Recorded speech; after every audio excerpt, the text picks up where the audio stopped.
తీపిని పంచే ప్రధాన వాణిజ్య పంట చెరకు. ఉభయ తెలుగు రాష్ట్రాల్లో చెరకు తోటలు నరుకుదల దశలో ఉన్నాయి. చెరకు నరికిన తర్వాత నేలలో వదిలేసిన చెరకు నుంచి మళ్లీ పిలకలు పుట్టి చిగురిస్తాయి. వీటిని పెంచడాన్నే కార్సీ తోటలు అంటారు. కార్సీ తోటలకు విత్తనపు ఖర్చు ఉండదు. మొక్క తోటల కన్నా కార్సీ తోటలు త్వరగా పక్వానికి రావడంతో పంటకాలం కూడా తగ్గుతుంది. ఇన్ని లాభాలున్నా దిగుబడులు చూస్తే మాత్రం మొక్క తోటలతో పోలిస్తే కార్సీ దిగుబడులు చాలా తక్కువగా ఉంటున్నాయి. దీనికి ప్రధాన కారణం కార్సీ తోటల యాజమాన్యంలో లోపాలు.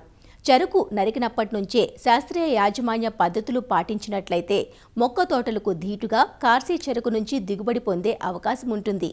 కార్సీ తోటల యాజమాన్యం గురించి తెలియజేస్తున్నారు ఆచార్య ఎన్జీ రంగా వ్యవసాయ విశ్వవిద్యాలయం, శ్రీకాకుళం జిల్లా నైరా వ్యవసాయ కళాశాల విస్తరణ అధ్యాపకులు డాక్టర్ డి చిన్నమనాయుడు. ఈ చెరుకు రైతులు వేస్తున్నారు కానీ మొక్క తోటతో చూసుకుంటే కార్సీ తోటలు అక్కడ దిగుబడులు తక్కువగా ఉన్నట్టు మనం గమనిస్తున్నాం. కాబట్టి రైతులు చెరుకు కార్సీ తోట మీద యాజమాన్యం మీద తప్పనిసరిగా దృష్టి పెట్టాలి. మనకి దిగుబడి తగ్గడానికి కారణాలు ఏంటంటే, ఒకటి కార్సీ తోటలో ఈ ఖాళీలు ఎక్కువగా ఉండటం, ఎరువుల యాజమాన్యం సక్రమంగా చేపట్టకపోవడం లేదా కలుపు యాజమాన్యం సక్రమంగా చేపట్టకపోవడం వల్ల ఈ కార్సీ తోటల్లో దిగుబడులు తక్కువగా ఉన్నట్టు మనం గమనిస్తున్నాం. ఈ కార్సీ చేసేటప్పుడు భూమట్టానికి దగ్గరగా పదునైనటువంటి కత్తితో నరకడం వల్ల మనకి పిలకలన్నీ కూడా భూమి లోపల నుంచి లేదా భూమికి దగ్గరగా ఉండే కనుపుల నుంచి వస్తాయి. కాబట్టి ఈ మోడ్లు చెక్కడం అనేది తప్పనిసరిగా మరి రైతు సోదరులు చేయాల్సినటువంటి పని. మోడ్లు చెక్కిన తర్వాత కొన్ని రకాల్లో కొరడా తెగులు వచ్చి తద్వారా కూడా చాలా వరకు మొవ్వులు చనిపోవడం కానీ దిగుబడి తగ్గడం అవుతుంది. కాబట్టి మోడ్లు చెక్కిన వెంటనే ఒకసారి ఈ ప్రాపికొనజోల్ 1 మిల్లీలీటరు 1 లీటర్ని చెప్పున పిచికారీ చేసుకోవాల్సినటువంటి అవసరం ఉంటుంది. అదేవిధంగా ఈ మొలక శాతం పెరగడానికి కానీ, అదేవిధంగా కలుపు సమస్య తగ్గడానికి కానీ మనం తప్పనిసరిగా ఈ మోడ్లు చెక్కిన తర్వాత 1 ఎకరానికి 1.5 టన్ను నుంచి 1.5 టన్నుల వరకు కూడా చెరుకు ఆకుల్ని పల్చగా పొలం అంతా కూడా కప్పేయాలి. దీనివల్ల ఏంటంటే పదును ఏదైతే తేమ ఉంటుందో, నీరు పెట్టిన తేమ ఉంటుందో అది కాపాడబడుతుంది. అదేవిధంగా కలుపు సమస్య కూడా చాలా వరకు తగ్గుతుంది. అది కూడా పోషకాలు కూడా ఆవిరైపోకుండా ఉండేదానికి ఈ చెరుకు చెత్త కప్పడం అనేది చాలా వరకు ఒక ముఖ్యమైన యాజమాన్య పద్ధతిగా రైతులు పాటించాలి. కార్సీ తోటల్లో దిగుబడి పెరగడానికి ఒక ముఖ్య యాజమాన్య పద్ధతి ఏంటంటే ఖాళీలు పూరించడం.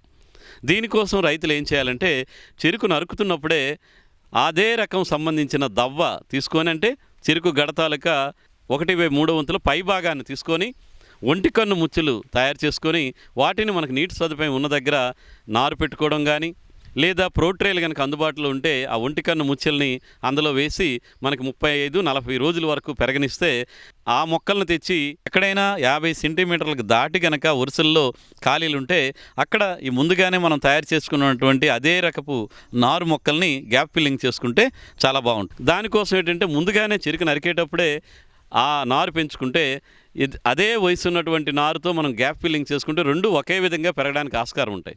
కొద్ది రోజుల కంటే 35-40 రోజుల్లో ఒకసారి దున్నటం వల్ల భూమి కూడా గుల్లబారి వేర్లు కూడా బాగా పెరగడానికి ఆస్కారం ఉంటుంది. తద్వారా పోషకాలు తీసుకొని మొక్కలు దృఢంగా పెరగడానికి ఆస్కారం ఉంటుంది. కాబట్టి అంతర్కృషిలో భాగంగా దున్నడం కూడా చేయడం తప్పనిసరిగా చేయాలి. కార్సీ మోడ్లు చెక్కిన వెంటనే కొద్దిగా మొలక వచ్చిన తర్వాత 10 రోజుల్లో మనం ఏంటంటే యూరియా 100 కిలోలంటే 2 బస్తాలు, సింగిల్ సూపర్ ఫాస్ఫేట్ 250 కిలోల వరకు కూడా అవసరం ఉంటుంది.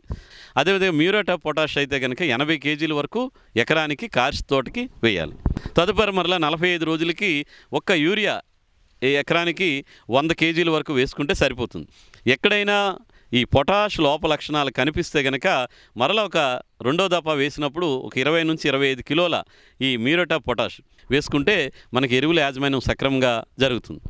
అదేవిధంగా ఏదైనా సూక్ష్మ పోషకాలు కనుక ఐరన్ డెఫిషియన్సీ, ఆకులు తెల్లగా అయిపోవడం కానీ, లేదా జింక్ లోప లక్షణాలు ఉంటే మనం అది పొలంలో గమనించుకొని జింక్ సల్ఫేట్ అయితే 2 గ్రాములు 1 లీటర్ నీటి చెప్పును కలిపి పిచికారీ చేయడం. అదే ఇనుము ధాతు లోపం అయితే 10 గ్రాములు అన్నబేది లాంటి మందుల్ని 1 లీటర్ నీటికి కలిపి పిచికారీ చేసుకుంటే మనకి సూక్ష్మ పోషకాల తాలూకు లోపాలు కూడా సవరించబడతాయి. అదేవిధంగా కలుపు కూడా ఒక సమస్యగా ఉండి దిగుబడి తగ్గుతుంటుంది. కాబట్టి ఈ కార్సీ చేసినటువంటి వెంటనే కాకుండా మొక్క మొలిచిన తర్వాత కొద్దిగా మొలక వచ్చిన తర్వాత గడ్డి జాతులు కానీ కూర జాతులు ఉంటే ఈ మెట్రిబీజన్ అనేటువంటి మందును ఎకరానికి 400 గ్రాములు, దాంతోపాటుగా ఈ 2,4-D సోడియం సాల్ట్ కూడా 400 గ్రాములు 200 లీటర్ల నీటిలో కలిపి కనుక మీరు పిచికారీ చేస్తే ఒకవైపు గడ్డి జాతులు కూర జాతులు కూడా చాలా వరకు నివారించబడతాయి. 45 నుంచి 75 రోజుల మధ్యలో కనుక ఎప్పుడైనా తీగ జాతి కలుపు కనిపిస్తే ఆల్ మిక్స్ 8 గ్రాములు 200 లీటర్ నీటికి కలిపి మనం పిచికారీ చేస్తే కలుపు సమస్య చాలా వరకు తగ్గిపోతుంది. ఇక సస్యరక్షణలో భాగంగా మనకి పీక పురుగు ఎక్కువ వచ్చేటువంటి అవకాశం ఉంటుంది. అంటే మధ్యలో ఉన్న మువ్వు ఎండిపోవటం, మనం పీకితే సులువుగా వచ్చేయడం జరుగుతుంది. దానికోసం ముందుగానే ఒకవేళ వేయగలిగితే ఈ కార్బోఫ్యూరాన్ 3G గుళికలు అయితే ఎకరానికి ఒక 10 కిలోల వరకు వేసుకోవడం, లేదా పెటేరియా గుళికలు అయితే ఎకరానికి 4 కిలోలు మొక్క మొదల్లో వేసి గుప్పు చేయడం కానీ, లేదా బోధులు తోసేటప్పుడు వేసుకుంటే మనకి పీక పురుగు ఉధృతి తగ్గుతుంది. ట్రైకోగ్రామా కిలోనిస్ కార్డులు దొరుకుతాయి. మనకు ఆ కార్డులను తీసుకొచ్చేసి పొలంలో ఒక 8 ప్రాంతాల్లో కనుక 20,000 గుడ్ల సముదాయం అంటే చిన్న చిన్న ముక్కలుగా దొరుకుతాయి మనకి.